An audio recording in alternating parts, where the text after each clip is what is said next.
I was back at dinner with Vincent, Jasper, and Adriel. During a lull in our four-way chatter, Vincent looked between Jasper, Adriel, and me. We're too fabulous. There was just the right amount of self-deprecating irony in Vincent's tone. We are too fabulous, he continued, to not let the world experience us. I added on, do you want to go out tonight? Boy, oh boy, Jasper said as he shook his head, laughing politely. Well, we're together, I pointed out. Where would we go? Industry? I groaned. My industry debacle from 7 weeks ago was not yet relegated to a far enough corner of my mind. Well, what about the Ritz? I said. I mean, there's so many clubs in Hell's Kitchen. We can figure it out. Well, do you guys want to?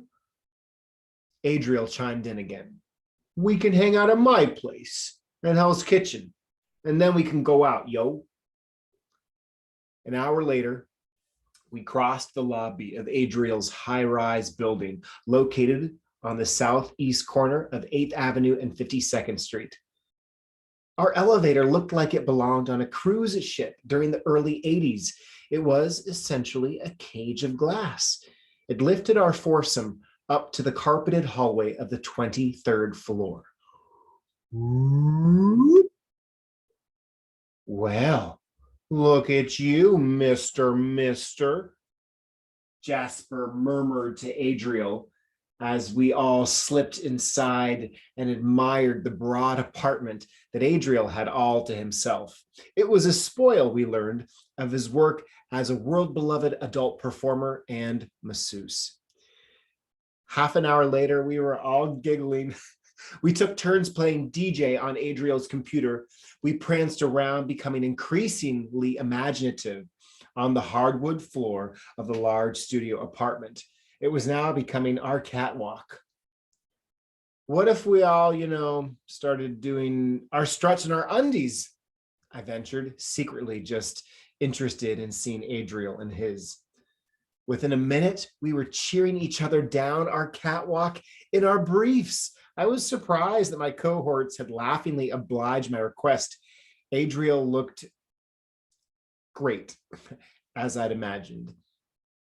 Amidst our disarmed jubilation, something began to swell, but it wasn't encased by stretch cotton. It wasn't below my waist.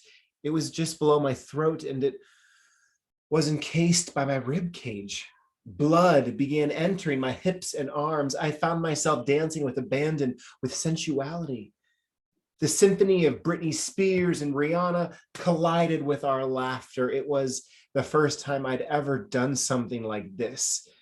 We were a group of grown men prancing around in our underwear like uninhibited 4-year-olds. Waves of euphoria washed over me. Bewitching night was rising from her tomb, and courteous evening began slipping away.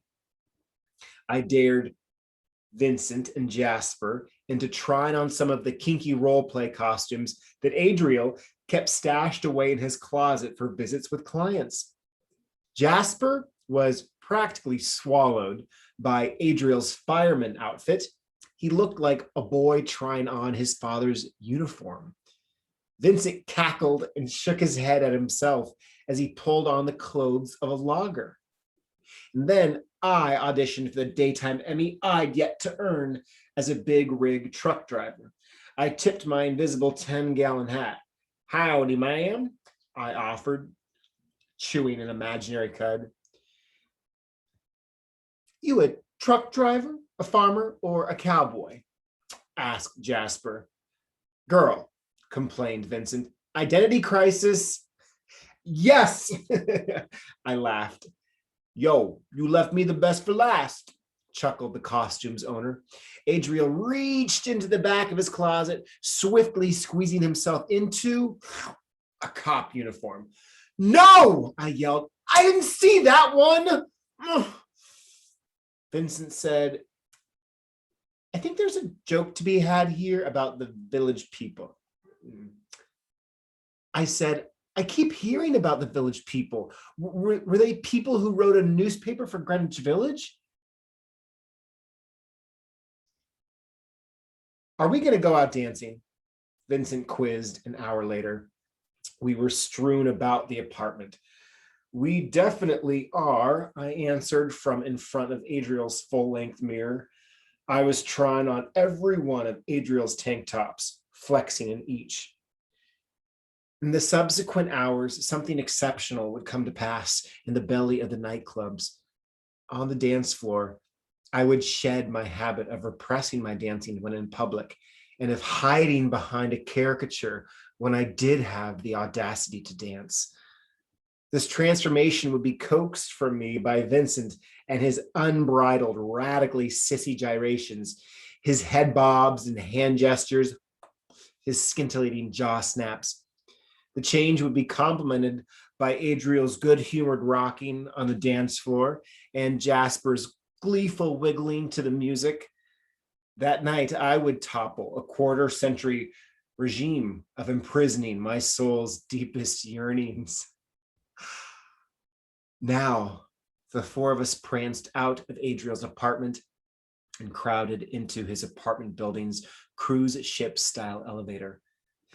Vincent hit the button for the lobby. We began plummeting downward to the big, pulsing, sweaty playground of Hell's Kitchen.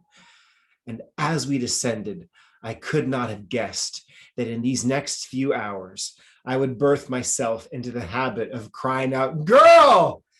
to anyone I considered my homegirl, regardless of their gender or sexuality.